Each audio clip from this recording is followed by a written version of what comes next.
Primero, les quiero decir que estoy confundido, que estamos confundidos. ¿A quién se le ocurrió esta pandemia? Me pregunto. Estoy confundido, no sabía bien cómo vestirme para la ocasión. No sabía si traer una corbata, si ponerme shorts, al cabo que ni se va a ver. ¿Me baño, no me baño? ¿Me pongo una cachucha? Estoy confundido. Antier fui al supermercado.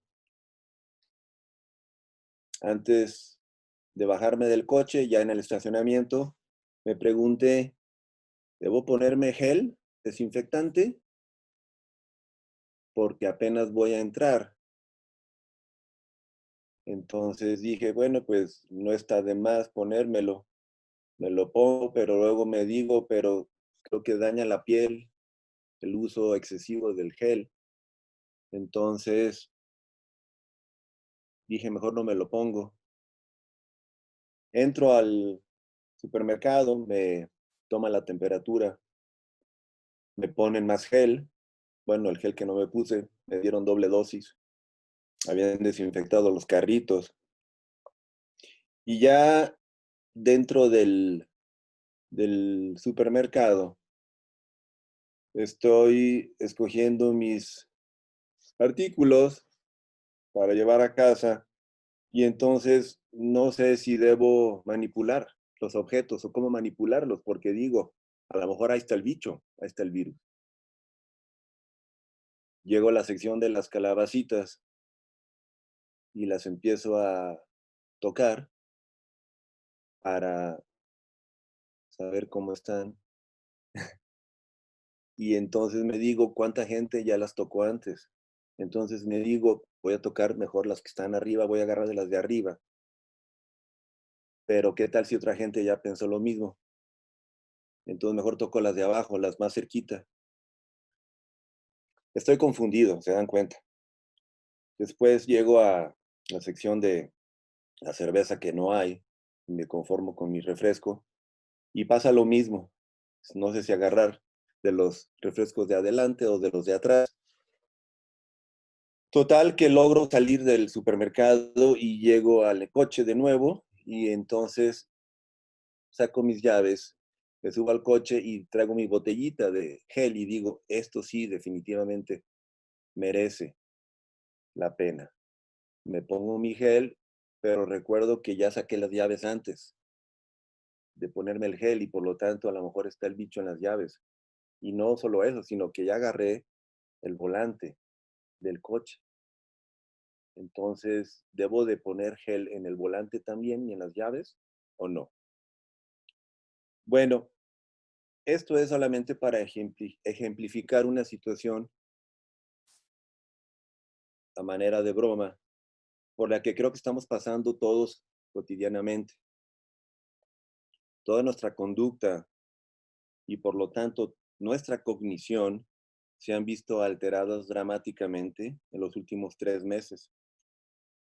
En particular, ser o estar en un cuerpo confinado nos plantea varios desafíos y nos suscita reflexiones, algunas de las cuales quiero compartir hoy con ustedes.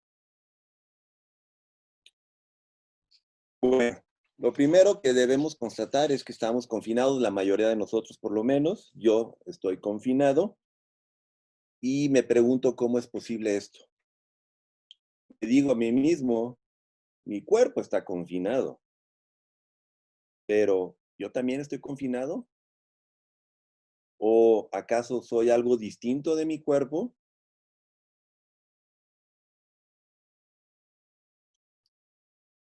Esta cuestión de saber si soy o estoy en un cuerpo es algo que nos remite de entrada a la filosofía de René Descartes.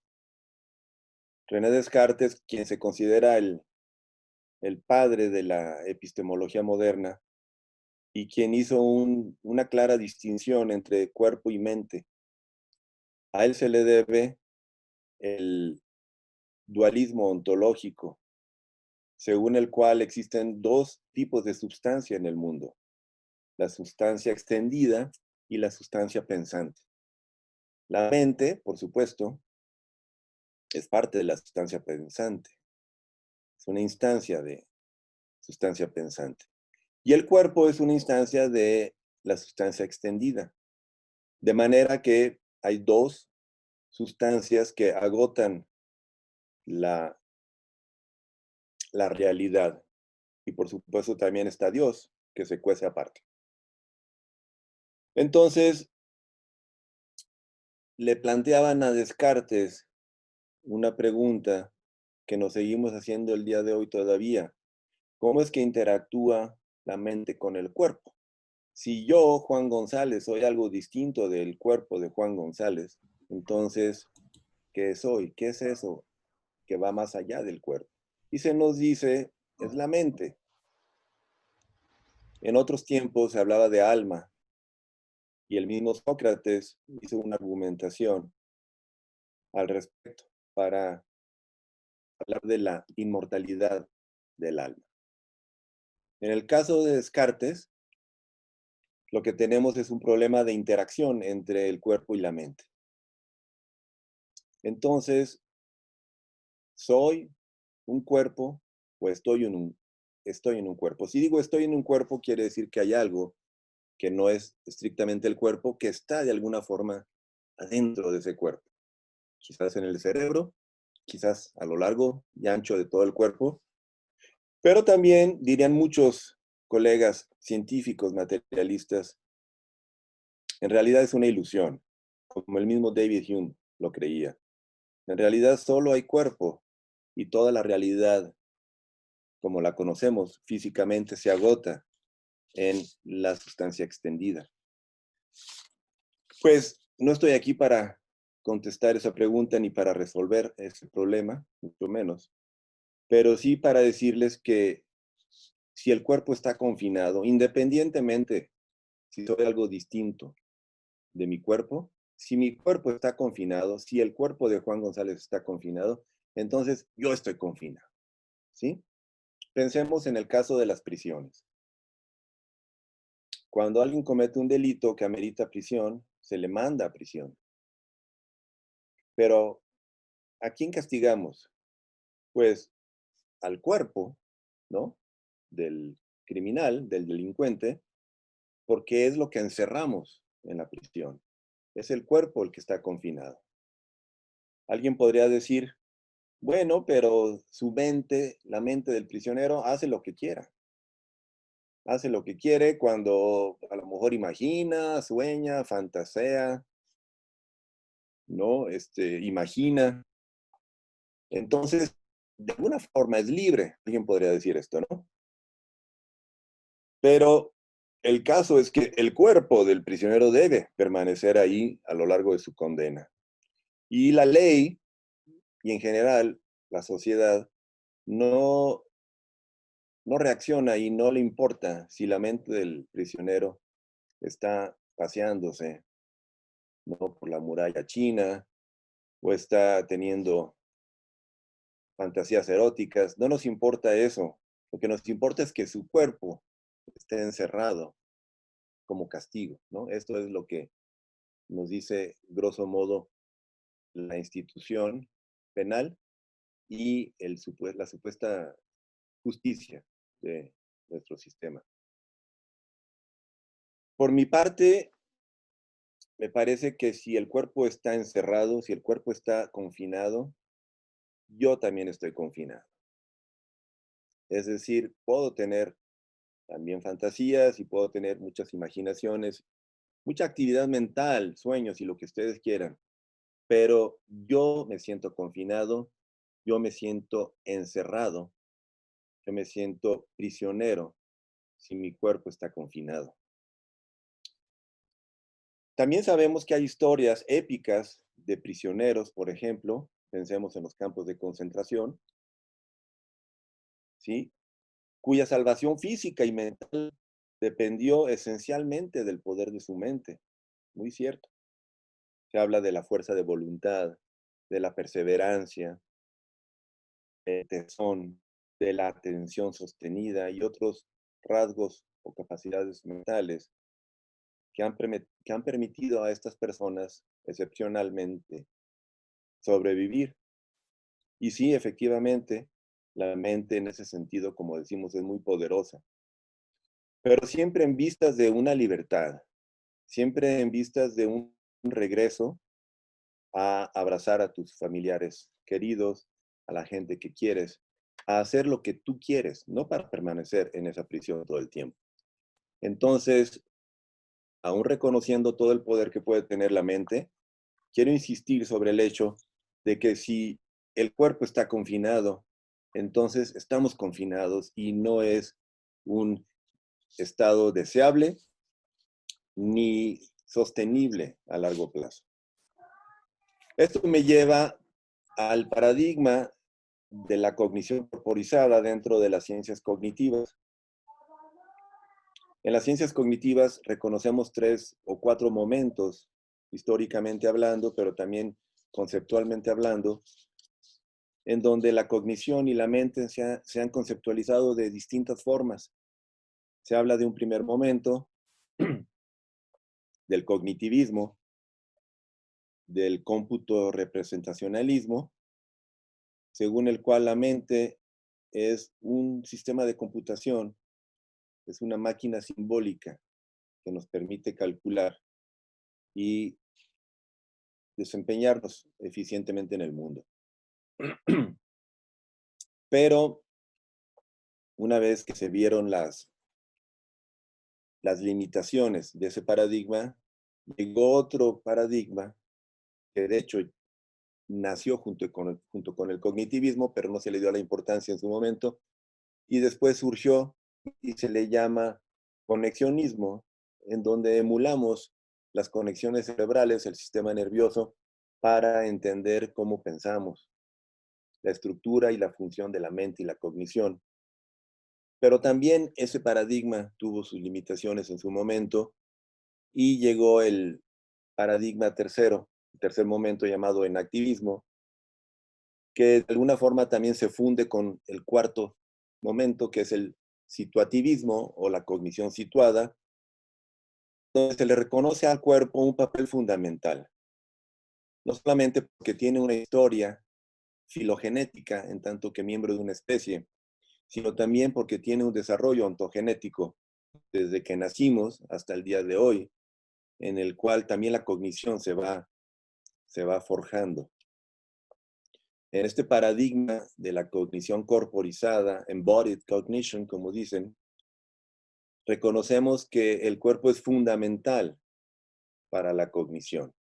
No solamente en el sentido que ya mencioné, como condición necesaria, en donde si el cuerpo está confinado, también la mente está confinada, sino que está reconocido el cuerpo como intrínsecamente ligado a la cognición. De manera que sin cuerpo, pero sin cuerpo que nos permite hacer estos movimientos que estoy haciendo yo, entonces no podríamos cognizar. Un cuerpo, por ejemplo, que nace y se le inmoviliza es un cuerpo que muere. Entonces el movimiento, entre otras cosas, son fundamentales para el desarrollo apropiado del cuerpo y por lo tanto de la cognición de la mente. Entonces la cognición corporizada es, es la idea simplemente de que el cuerpo es constitutivo de la mente y de la cognición. No se puede separar mente y cognición como pensaba Descartes y eventualmente no es dos sustancias, sino una sola cosa, un solo complejo mente-cuerpo que están intrínsecamente ligados, ambos. Pensemos en los actores de cine, de teatro, ¿sí? En donde para actuar y vivir las emociones que necesariamente tienen que vivir para ser creíbles en su actuación o verosímiles, ¿sí? Necesitan involucrar al 100 su cuerpo. Pensemos en nosotros mismos cuando hablamos por teléfono o cuando hablamos en general, como ahorita mismo. ¿Cuánta gente no vemos en la calle hablando por teléfono y agitando sus manos, ¿sí? Por supuesto que el prototipo, aquí el estereotipo, ah, el cliché, como decimos, ¿no? Es en el cine italiano donde vemos a estos actores y mamá mía moviendo las manos. Entonces yo siempre pienso, ¿qué pasaría si le amarramos las manos a un italiano tan expresivo que son, encantadores? Pero a nosotros mismos, hacemos de enojarnos, por ejemplo, sin mover nuestro cuerpo, ¿no? Sin mover nuestra cara, sin gestos. No funciona. No nos podemos enojar o traten de enojarse sonriendo, pero enojarse de verdad no funciona. Las emociones están embebidas en el cuerpo, ¿sí? Y las emociones son parte de la cognición. Entonces, el cuerpo es necesario constitutivamente para cognizar. Eh, ese es el mensaje en breve para hablar de la cognición corporizada. Esto me lleva a la pandemia actual y nuestra cognición, cómo desde este encierro y dadas las circunstancias por las que estamos viviendo, es afectada o alterada nuestra cognición. Hemos, por supuesto, sufrido un acomodo cognitivo forzoso, ¿sí? A través de nuestra conducta de entrada. Recordemos que la conducta es aquello que es visible por parte del cuerpo y como ya dijimos, por lo menos desde la cognición corporizada, la mente está intrínsecamente ligada al cuerpo, de manera que si nuestra conducta cambia, por lo tanto nuestra cognición ha cambiado también. Entonces, la primera pregunta, la primera reflexión que me hago al respecto es, ¿cómo nos conceptualizamos dado este cambio de conducta? ¿Sí?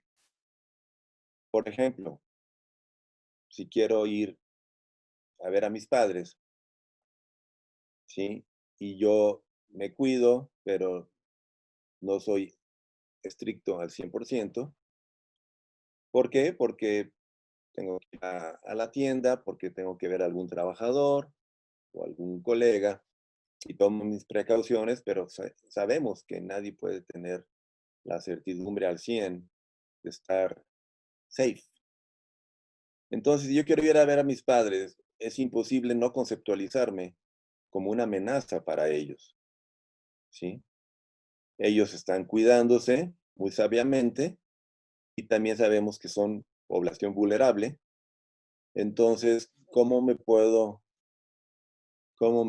yo presentar ante ellos sin yo considerarme como una amenaza? Y entonces comienza todo una reconfiguración mental de mi propia representación de quién soy y de qué soy.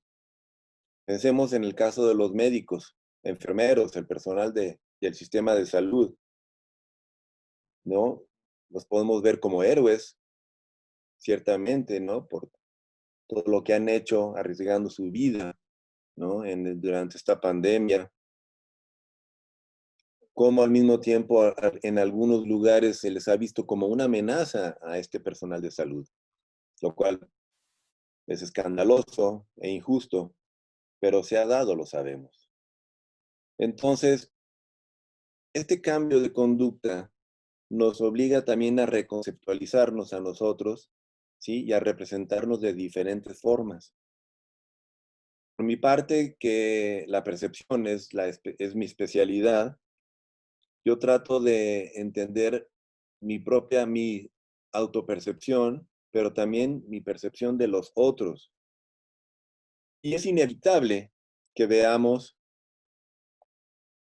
en el otro, en los otros, una amenaza potencial. Cuando se nos pide que mantengamos nuestra sana distancia, cuando se nos pide que vayamos con cubrebocas o con caretas estas, lo que estamos diciendo también al mismo tiempo es, no te quiero infectar, pero no quiero que tú me infectes. Es decir, eres una amenaza potencial para mí y yo soy una amenaza potencial para ti.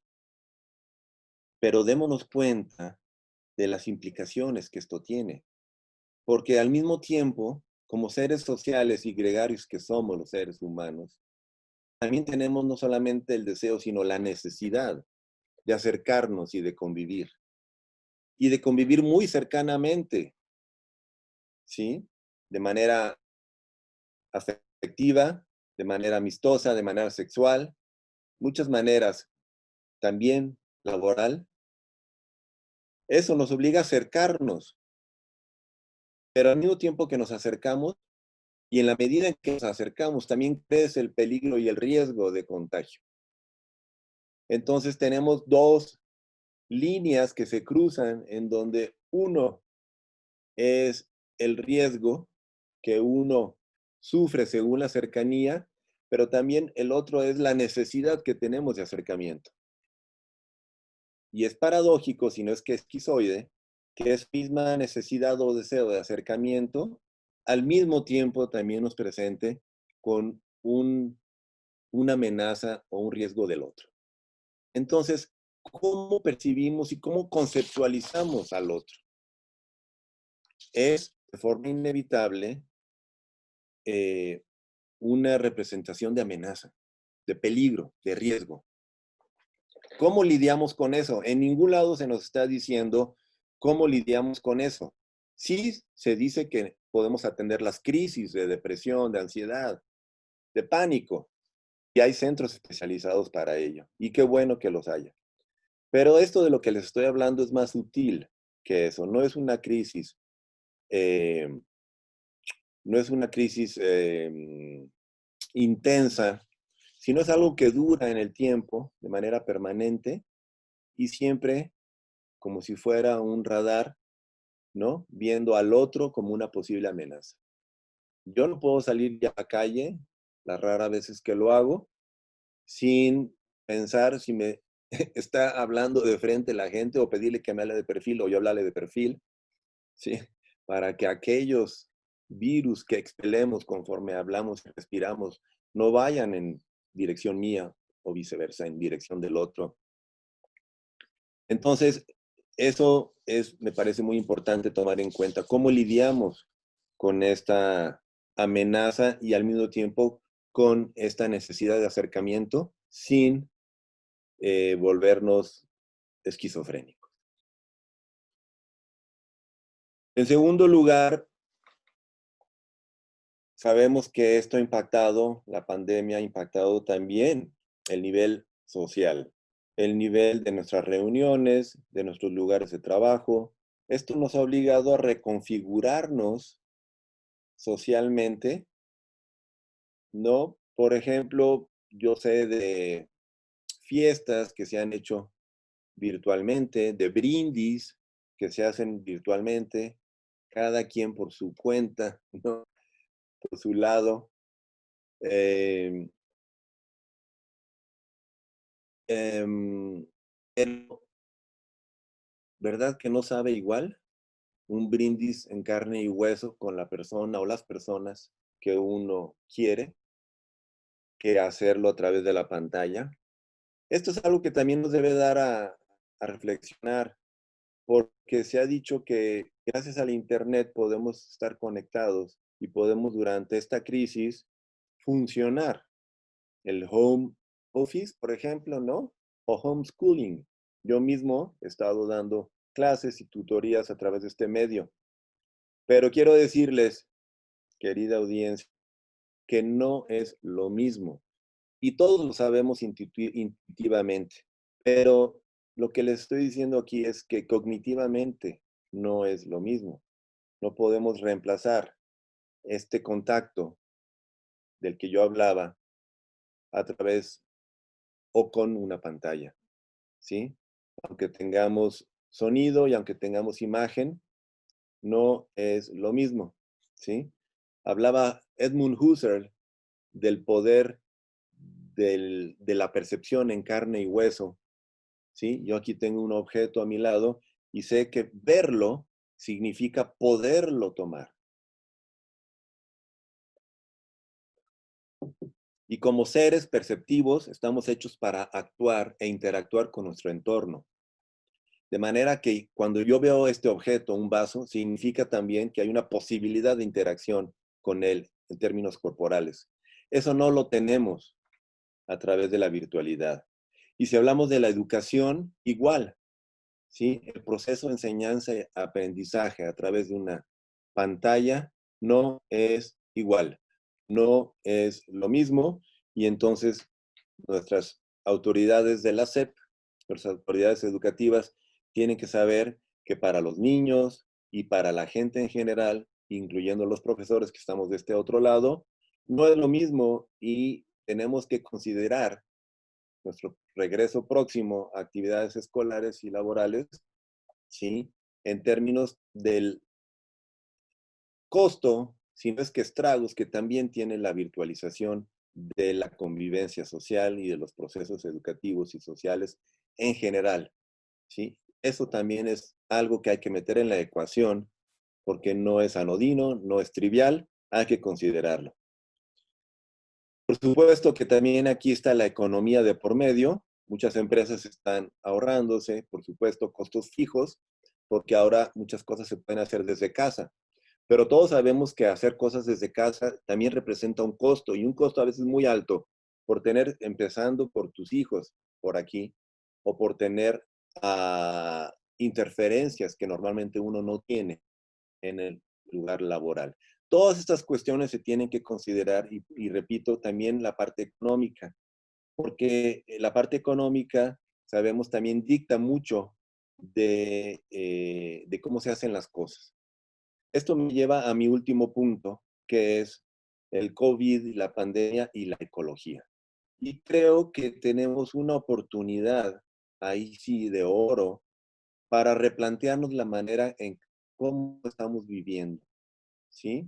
Este coronitas, este virus, yo le estoy muy agradecido en muchos sentidos, porque nos ha obligado a replantearnos muchas de las cosas que he estado mencionando, pero también la forma en que vivimos, la manera en cómo estamos impactando este planeta y cómo estamos nosotros asfixiándonos en nuestra propia producción.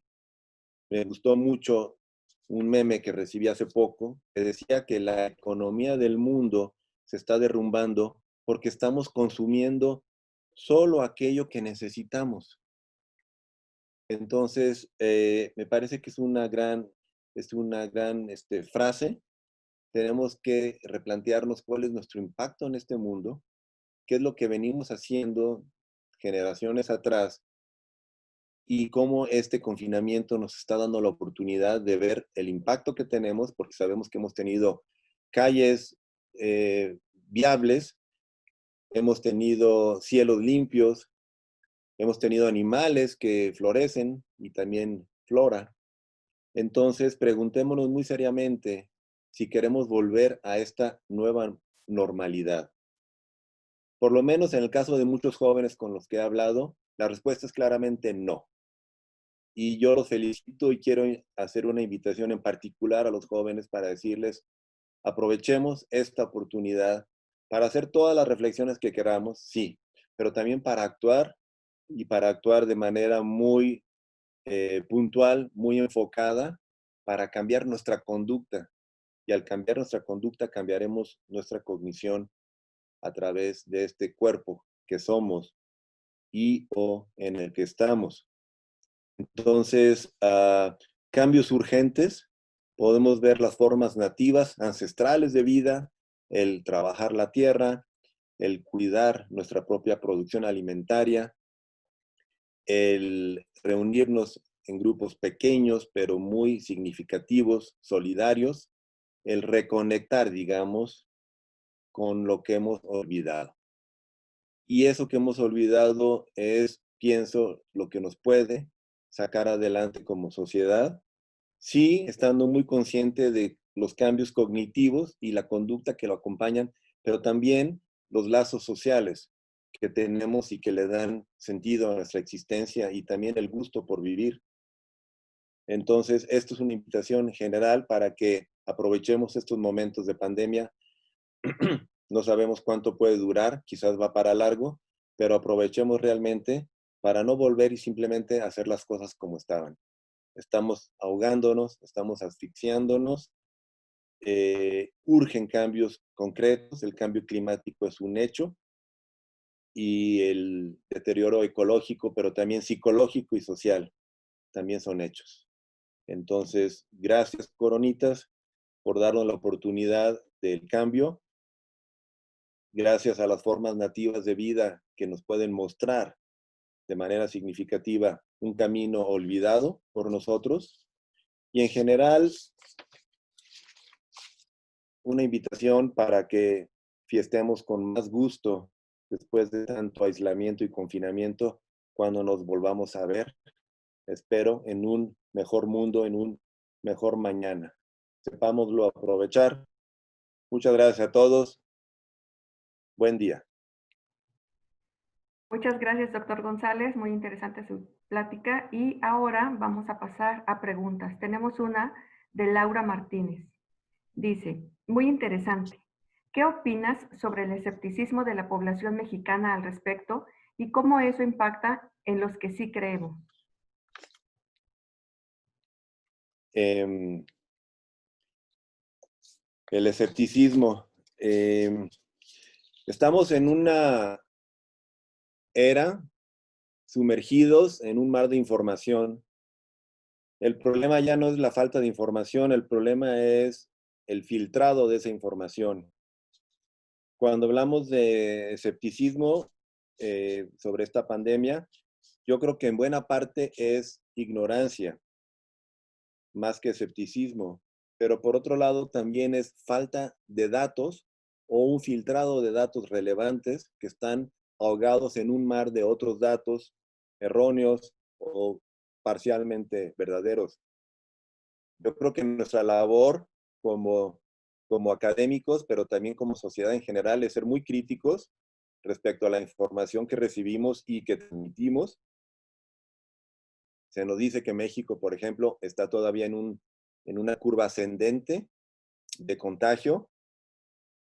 La verdad no me sorprende digamos, porque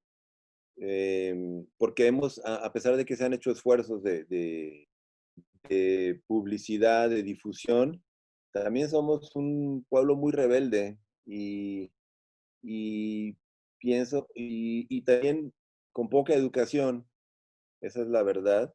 Entonces creo que tenemos que hacer un esfuerzo para filtrar la información y difundirla. Pero a pesar de todos esos esfuerzos, si no tenemos una educación estructuralmente robusta a nivel social, creo que los esfuerzos van a ser solamente parcialmente eficaces. Entonces, yo sí soy escéptico en cuanto a la capacidad que tengamos para difundir y sobre todo procesar la información relevante en toda nuestra población. ¿Sí? Sabemos que todavía hay analfabetismo y letrismo en nuestro país. Entonces, es muy difícil pensar que a toda la población se le puede dar el mismo nivel de información, pensando, por ejemplo, por estándares europeos, y por lo tanto la conducta consecuente será distinta en este país que en esos otros países. En pocas palabras, me parece que es inevitable esta curva como se está dando. Espero que podamos contenerla, eh, pero, eh, pero sí soy escéptico por las razones que ya mencioné. De acuerdo, muchas gracias. Ahora tenemos una pregunta de Marlene de Vega. Ella dice, buenos días. Muy cierto este cambio de percepción. También me parece y a uno se le elevan los rasgos de, entre comillas, paranoias. Por otra parte, ¿qué va a pasar con los niños? ¿Cómo estará cambiando su percepción de esta nueva realidad? ¿Cómo les afectará su percepción social? Muchas gracias, Marlene. Me encanta esta pregunta, me parece muy importante. ¿Qué va a pasar con los niños? Efectivamente, no queremos niños paranoicos, no queremos niños desconfiando del otro.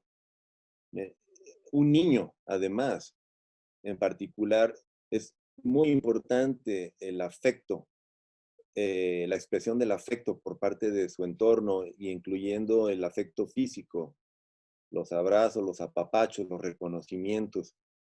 Entonces, ¿Cómo podemos a los niños educarlos en un ámbito, digamos, de confianza y al mismo tiempo de precaución? Parece una ecuación imposible, ¿verdad?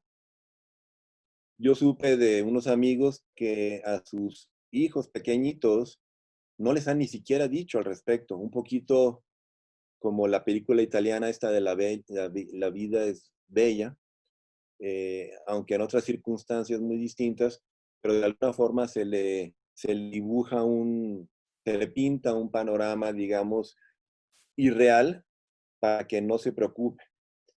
Por otro lado, tenemos una postura según la cual debemos ser realistas y hasta crudos, digamos, con la información para ser bien conscientes a nuestros hijos y a los niños de lo que está sucediendo y que tomen todas las precauciones.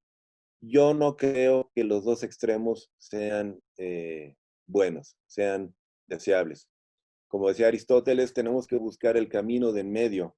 Y el camino de en medio, para el camino de en medio no hay ninguna fórmula establecida. Tenemos nosotros, caso por caso, según la personalidad del niño y según las circunstancias en las que se está viviendo. No es lo mismo estar una familia de 8 personas en un cuarto, confinados, ¿no? Que estar en una mansión de 10 cuartos, ¿no? Con mucho jardín, por ejemplo. Entonces, según las circunstancias en las que se encuentren, yo creo que hay que tomar cartas en el asunto. En lo personal, por ejemplo, con mis hijos, yo lo que hago es ver de reojo esta pandemia. Es decir, no quito la atención sobre el hecho y sobre las precauciones, pero de reojo solamente. Quiere decir que mi atención principal está enfocada en otras cosas que son constructivas, ¿no? Las manualidades, las matemáticas, la convivencia familiar, los placeres de la vida, las bendiciones de la tierra. Todo esto es muy importante enfocarlo directamente de manera central y solo mantener con el rabillo del ojo atención a esta pandemia de manera que ellos estén conscientes, pero no que no cubra su campo visual central, porque entonces puede tener efectos graves, indeseables y puede salir peor el remedio que la enfermedad. Muchas gracias. Tenemos tiempo para una última pregunta y esta es de Janine Rodiles. Dice, doctor Juan, de la cognición corporalizada se sugiere que puede haber afectación en el funcionamiento del SNC. La APA dice que viene como resultado del confinamiento y del shutdown de la economía, una ola de personas con padecimientos mentales como depresión, ansiedad, fobias.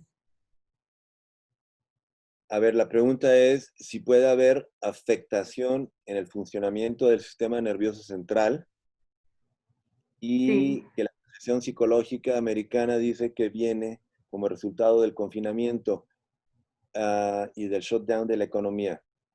Una ola de personas con padecimientos. Bueno, los padecimientos mentales, ciertamente, sobre todo cuando ya tenemos un caldo de cultivo ahí propicio, por supuesto que la depresión, la ansiedad, las fobias, ataques de pánico y hasta intentos de suicidio son posibles cuando ya tenemos una fragilidad previa.